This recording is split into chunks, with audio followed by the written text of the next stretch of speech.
আসসালামু আলাইকুম এভরিওয়ান, কেমন আছেন সবাই? Welcome to my daily cooking blog. আজকের রেসিপিতে থাকছে চিংড়ি মাছের দো পেঁয়াজু।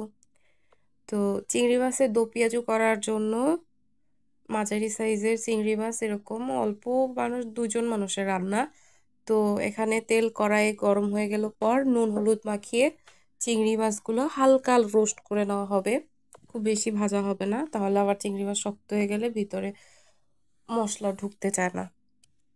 আর এইদিকে অন্য একটা মাছ 3 পিস কড়া করে ভাজি করা হচ্ছে, ভাত হচ্ছে। তো আজকে শুধু এই চিংড়ি মাছের রেসিপিটা শেয়ার করব। তো এই চিংড়ি মাছ এক পাশ ভাজা হয়ে গেলে আর এক পাশ ভালো করে ভেজে নিয়ে উঠাই নিব। আর ওই মাছটাও একদম ফ্রাই হচ্ছে, ডিমওয়ালা মাছ। তো যাই হোক, চিংড়ি মাছগুলো নেড়ে চেড়ে প্রপারলি ভাজি করা হবে। তার আগে বলে দিচ্ছি, ভিডিওটা একদমই স্কিপ করবেন না, পুরো ভিডিওটা দেখতে থাকুন। আর ভিডিওটি যদি ভালো লেগে থাকে লাইক কমেন্ট শেয়ার করে পাশে থাকেন, চ্যানেলটাকে সাবস্ক্রাইব করে দিতে ভুলবেন না। পাশে থাকা বেল বাটনটি প্রেস করে দিবেন, সব ধরনের নোটিফিকেশন আগেই পেয়ে যাবেন। তো এবারে চিংড়ি মাছগুলো কিন্তু ভাজা হয়ে গেছে, সেম তেলেই দিয়ে দেওয়া হলো পেঁয়াজ কুচি। চিংড়ি মাছ ভুনায় কিন্তু একটু বেশি পরিমাণে পেঁয়াজ দিলে মজা হয়। তারপর এখানে একটার মতো পেঁয়াজ কুচি করে বড় সাইজের দিয়ে দেওয়া হলো। এবারে হালকা কিছুক্ষণ ভাজি করে নেওয়া হবে। আর সামান্য বড় সাইজের 1-2 পিস রসুনের কোয়া আর কি কুচি করে তারপর দিয়ে দেওয়া হলো। খুব বেশি রসুন দেওয়া হবে না। সাথে এরকম মানে স্লাইস করা টমেটোর পরিমাণটা একটু বেশি দেওয়া হচ্ছে, কারণ খেতে মজা হবে। কুচি করে দেওয়া 2 থেকে 3টা কাঁচামরিচ সব একসাথে দিয়ে ভালোভাবে কিছুক্ষণ নেড়ে চেড়ে ওই পেঁয়াজ রসুনের সাথে ভাজি করা হচ্ছে। এরপরে দিয়ে দেওয়া হবে স্বাদ মতো লবণ। 1 চামচ পরিমাণ লবণ দিয়ে দিল, পরে লাগলে দেখে দেওয়া যাবে। তো লবণটা প্রপারলি এর সাথে মিক্সড করে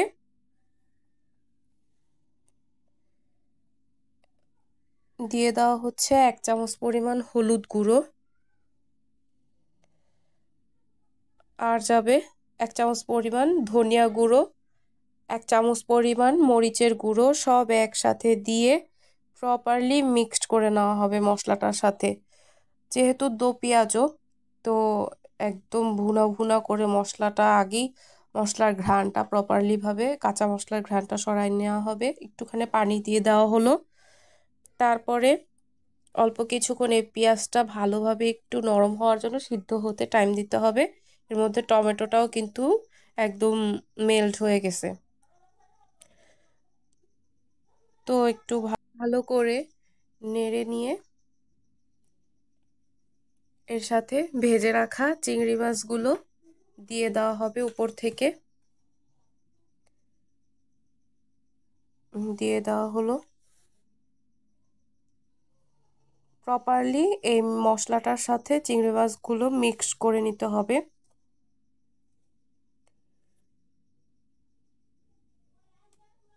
এদিকে মাছও কিন্তু প্রায় কড়া ভাজা হয়ে আসতেছে আরেকটা ডিশ। তো মিক্সড করা হলে দেখুন কালারটা কিন্তু অস্থির লাগছে, খেতেও অনেক মজা হয়েছিল। চিংড়ি মাছ কার না পছন্দ, সবাই খুব পছন্দ করে, ছোট বড়। এই এক পদ তরকারি হইলে কিন্তু আর কোনো তরকারির দরকার নেই, এই ঝোল দিয়েই অনেকটা ভাত খেয়ে নেওয়া যাবে।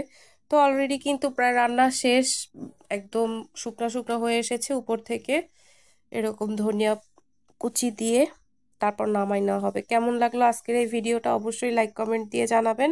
এখানেই শেষ করছি। আল্লাহ হাফেজ।